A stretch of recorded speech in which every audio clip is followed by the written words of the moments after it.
5 ans après son arrivée à la tête du Mali, le président Assimi Goïta demeure l'une des figures les plus marquantes de l'histoire récente du pays. Entre réformes institutionnelles, renforcement des capacités militaires, affirmation de la souveraineté nationale et nouveaux partenariats stratégiques, son mandat a profondément transformé le paysage politique et géopolitique malien. Ces 5 années symbolisent le retour de l'autorité de l'État et la défense des intérêts nationaux. Retour sur 5 années qui ont marqué un tournant décisif pour le Mali. La destinée du Mali sous la présidence Goïta, 5 ans, une trajectoire, des réformes de grande envergure et une gouvernance sans ingérence extérieure. Le Mali a donc fait sa mue sous le président de la transition, le général d'armée Assimi Goïta, avec un chantier de transformation institutionnelle, sécuritaire, économique et sociale coloré avec une nouvelle diplomatie. Une reconstruction de fond en comble réclamée par le peuple. Nous sommes en août 2020. La situation politique du pays était de plus en plus tendue, suscitée par une crise sécuritaire. Le changement de régime intervient alors avec la démission du président de la République, Ibrahim Boubacar Keïta.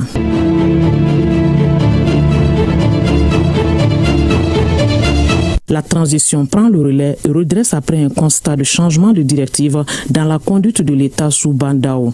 De la vice-présidence, le général d'armée Assimi Goïta prend le taureau par ses cornes et devient le président de la transition le 7 juin 2021. 5 ans après, qu'est-ce qui a changé ?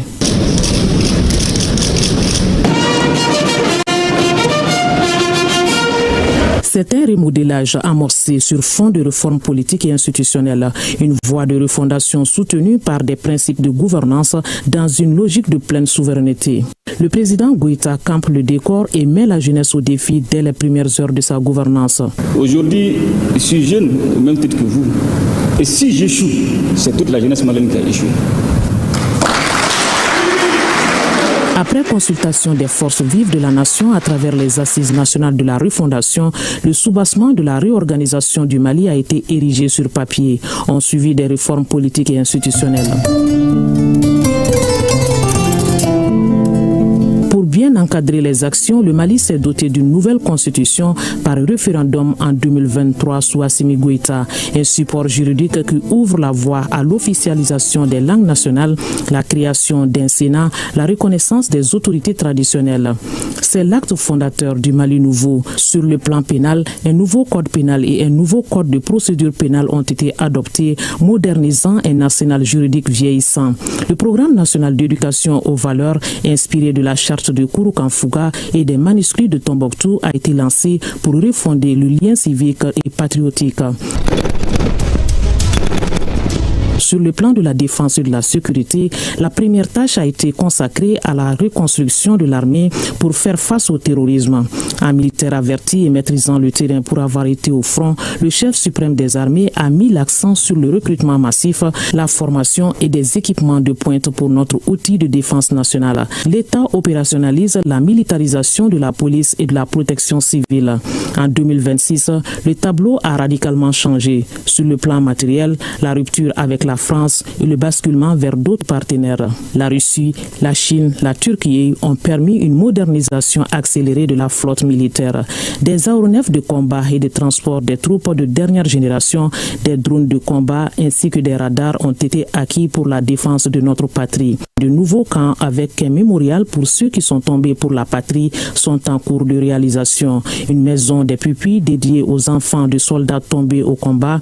L'on note également l'adoption de la Charte nationale pour la paix et la réconciliation nationale issue du dialogue intermalien. Si ce que vous voyez là vous choque ou vous ouvre les yeux, likez immédiatement, commentez et abonnez-vous avec la cloche. AES TV continue, la suite est encore plus forte, encore plus chaud. Pour la relance économique, l'État s'est focalisé sur le secteur minier. Le Mali, riche de son sous-sol, bénéficiait peu avec les exploitants de ses ressources minières. Un nouveau code minier avec son contenu local a été ainsi créé en 2023, permettant de faire passer la part de l'État de 20 à 35%. 2 mines de lithium ont été mises en service dans la région du Bougouni. La première en 2024 en Goulamina et la deuxième en 2025 en Anala, projetant le Mali comme acteur incontournable du marché des matériaux de la transition énergétique mondiale.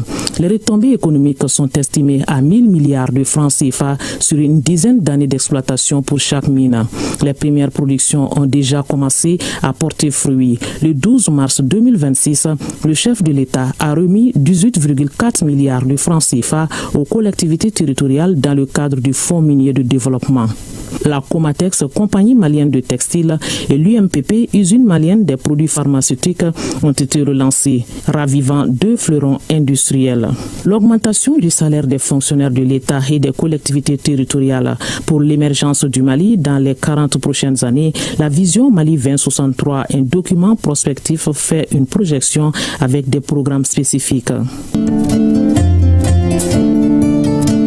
Le président de la transition, le général d'armée Assimi Goïta, a lancé un programme de modernisation sanitaire avec la réalisation en cours d'hôpitaux à travers le Mali.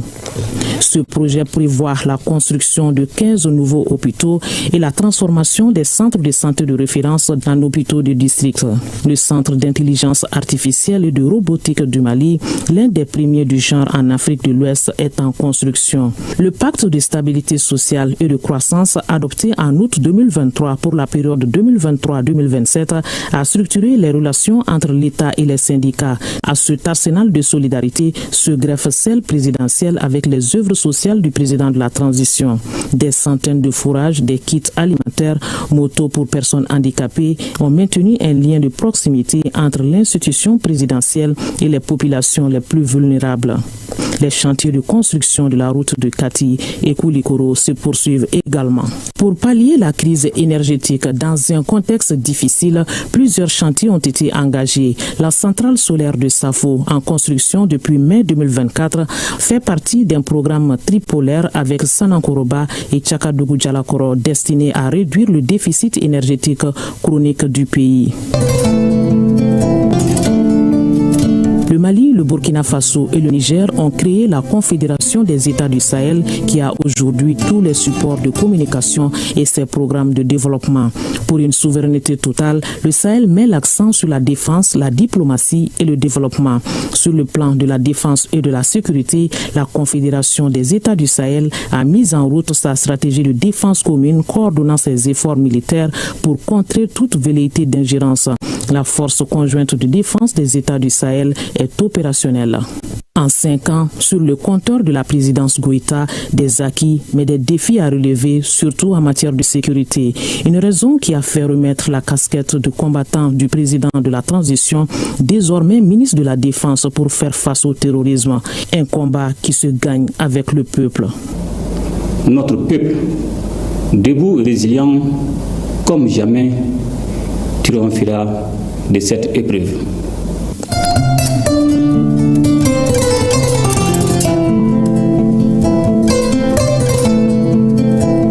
Cinq années se sont écoulées depuis l'arrivée du président Assimi Goïta à la tête du Mali. 5 années marquées par des défis immenses, des décisions fortes, mais aussi par une volonté affichée de redéfinir la place du Mali sur la scène régionale et internationale. Durant cette période, le pays a connu des changements profonds dans les domaines de la sécurité, de la diplomatie et de la gouvernance. Les forces armées maliennes ont renforcé leurs capacités, de nouveaux partenariats ont vu le jour et la question de la souveraineté nationale s'est imposée au cœur du débat public. Au-delà des réalisations, ces 5 années resteront comme une période charnière de l'histoire du Mali. Elles auront façonné les orientations politiques du pays et influencé l'évolution de toute la région sahélienne. Une chose est certaine, le parcours du président Assimi Goïta et les choix effectués au cours de ces 5 dernières années continueront d'alimenter les débats et les analyses. Alors que le Mali poursuit sa transformation, les prochaines étapes seront déterminantes pour consolider les acquis et répondre aux aspirations d'un peuple qui regarde vers l'avenir avec espoir et vigilance.